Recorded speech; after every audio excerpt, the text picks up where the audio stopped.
La Bataille de Nieuport 1600, war game from Vivictus, Wargame Magazine number 105, by Florent Coupeau. Original gameplay from Paris Fabian Une Messe by Ben Hull.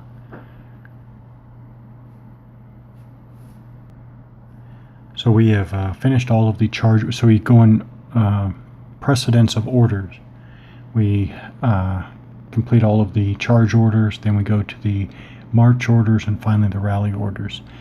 So we have now completed all of the charge orders, so we're on to the march orders. The Dutch side has 2 march orders. Temple here has a march order, and Solms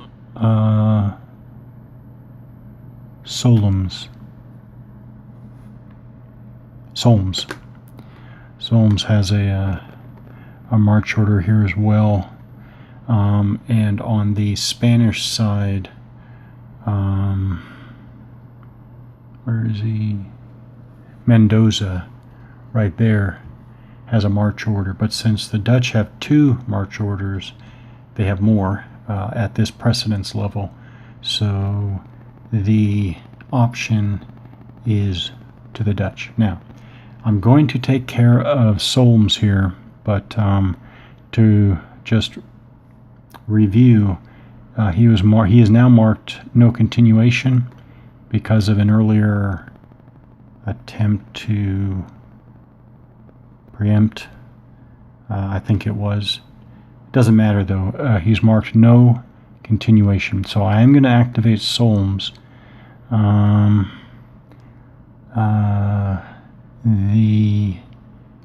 can tell you now the Spanish are not going to try to preempt. So I'm going to do some movement here. I think the only thing I'm doing is I'm going to try to close up the line just a bit here, and I'm going to try to get the cavalry up to fill this gap here while keeping them in line of command. Oh, I know what I wanted to review. Let's review the march order again, since we are at a march order here. Units may move but not become adjacent to an enemy unit. That's why I'm moving these guys up here to fill this gap, but they're not going to get anywhere near, let alone adjacent to the enemy. Units adjacent to their wing commander, that's, for example, he's adjacent and he is stacked with the wing commander, may attempt to rally. They don't need to rally, but they could. The wing commander may not move in this case. A unit already adjacent to an enemy may fire. So that's a review of the march order. I'm going to knock this activation out quickly, and then we'll go to, yeah, because Solms definitely has no continuation, we will definitely pick up with Mendoza on the Spanish side. So Solms' wing is done. I should have said that I was not going to attempt to change his order as well. I'm going to leave him in with a march order. So again, I put it under there to remind me, not to remind me to, so it's not distracting me, because Solms is done. He's flipped to his done side. I moved the infantry up here to get on this dune here, and moved the cavalry up there through the difficult terrain. Okay, so we have Mendoza's wing here. So he's got the tercio here that he's stacked with. That is, that's funny. I guess they started shaken. They started shaken, which I guess means I should have flipped them. I guess he should have started flipped over. I'm doing that right now. So, alright. And so he's got the tercio and the musketeers that go with the tercio. He's got the mounted arquebusiers over here, and he's got the artillery back here on the dunes, and that is it. Okay. So, let's see. In what order? Well, Let me review the activation order. Okay, first step is preemption attempt. The Dutch will not attempt to preempt. Then we have orders change. Mendoza is going to, let's see, he has march orders here. Does he want, no, he will not attempt to change orders. So now we go to unit action. Each unit of the activated wing, including the commander, may perform one of the following movement and fire as part of movement or rally. So let's talk about artillery first.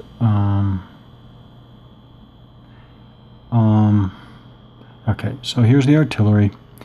The artillery wants to fire straight across to the Dutch infantry there.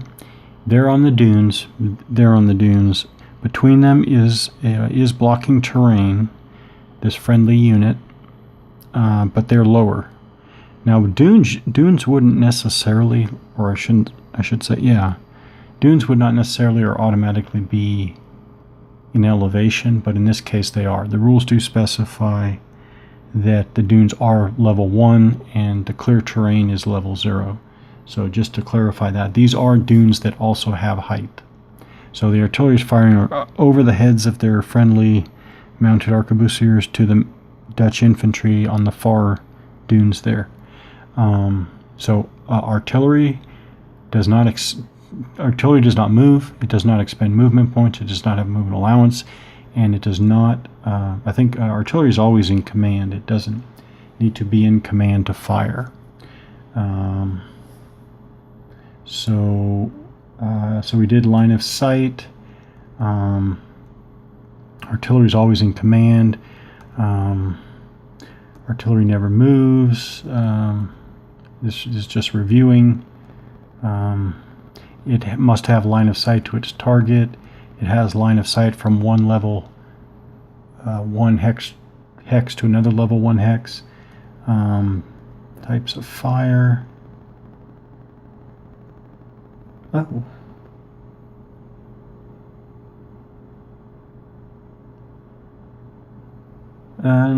Interesting. Okay. All right.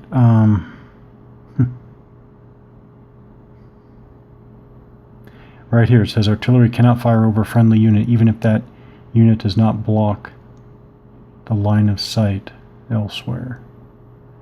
I guess that, let's see, would that apply? I think it would apply actually, but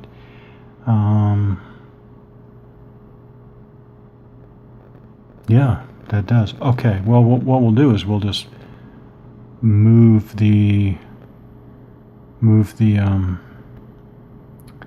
cavalry first. So I think it's going to be 1 to change facing for a mounted unit, 2, 3, and then 4. Oh, actually, there's something about cavalry in the dunes, which I guess this gives me an opportunity to go over this. Yeah, there it is. Unit and cavalry loses a level of morale. Yeah, that's exactly what that means. So the cavalry went into the dunes and they lose a level of morale. In other words, in this case, they become disordered, which makes sense, but is also fairly simple and straightforward. So now we'll go to the artillery. Now the artillery has a free line of fire. Okay, this is what I wanted to get to because there is an artillery fire chart that goes out to 10 hexes, which is the range of artillery. This is 7, I think. 1, 2, 3, 4, 5, 6, 7. 7 hexes, so they need to roll a 6 or better. But here's the deal. The terrain is modified, and this is where I believe, though I'm not certain, this is where I believe it says a unit situated on a dunes hex gets a bonus of +1 in fire and melee and in attack and defense. So I think what that means is that this will be a -1 to benefit the target in the dunes. That's the only thing that makes sense to me, frankly. So I'm going to roll the die, and I'm going to, yeah, okay, 0, -1's -1, not even close to 6 + 1 to hit. So the artillery has fired offensive fire. I'll flip it over like that, and then next will be the musketeer here. I'm going to have the musketeers fire. Okay, so the musketeers here, they have a movement allowance of 4. They spend 2 to fire, and then they spend 2 more movement points to get a +2 fire DRM. That is the only fire DRM that applies. They roll a 7, so they easily get their 4+ to hit from the fire table. So they cause 1 hit on the Dutch there. Now there is a leader there. If a hex containing a commander, this is a wing commander there, is the target of fire, and if the firing unit hits its target, the firing unit rolls, and on a 9, the commander is removed from the game. So no leader loss on a roll of 1 here. So Fera is okay, but so his unit, the unit that was fired at from the musketeers, was already disordered. So now it goes to shaken right there.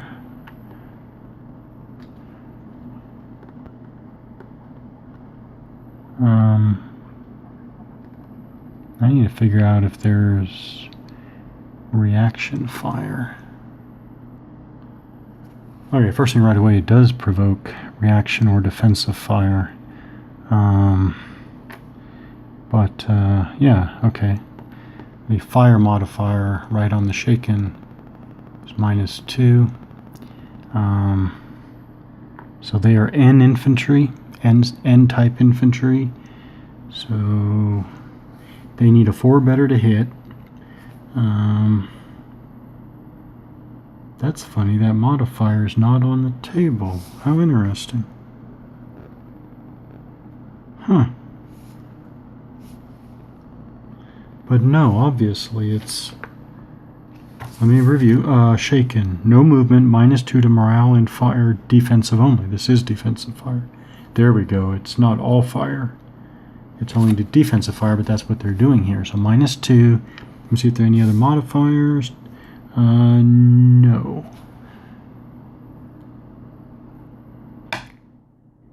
Yeah, not even close. They roll a 1. -2 is a -1.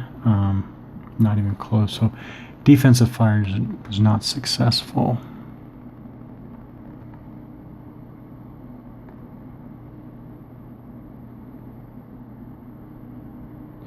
Now finally, so they moved, they fired, artillery fired, so now it's really just this rally left.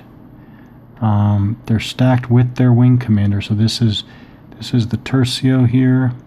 They're shaken, but they're stacked with their wing commander. Okay, real quick on rally. A unit that rallies can win back a morale level by being stacked with its wing commander. This is automatic rally, or by passing morale test. A unit can attempt to be rallied even when this is important. Unit can attempt to be rallied even when adjacent to an enemy unit, but this provokes enemy defensive fire. Now he doesn't have any enemy adjacent to him. Rally is automatic if stacked. If the unit is stacked with its commander. So let's do that. So they go from shaken. I'm going to remove the shaken marker, and so now they're just disordered. So win back a morale level. So these are two things that these are two key things that I've noticed about the design already. Remember, this is Nieuport 1600, part of an just outstanding AIR series of games. But two very, very, very important things I've noticed. One is that so you have when you have 4 levels of morale, including normal, right? So you have normal. You're flipped over. That's 1 level loss of morale down to disordered. then you're shaken, then you are then you're routed or broken. While you have those levels, and remember, for example, when you go into combat, when you go into close combat, you are always losing at least one level, always. So let me show that. So see, here's the combat table. Even at the best possible attack result, the attacker is still losing one level, and even at the best possible defensive result, the defender is still losing one. So you go into combat, you're always losing one, and by rallying, you're always only regaining one morale level. And you know, this battle only lasts 10 turns. So I think, yeah, 10 turns. So I think that that's significant. And second, this is huge. A unit that passes its test wins back one level of morale. A unit that fails its rally test loses a level of morale. So this was automatic, but if this were another unit that was trying to rally and had to test morale, if it fails, it goes down a level. So you don't have a lot of levels of morale to play with.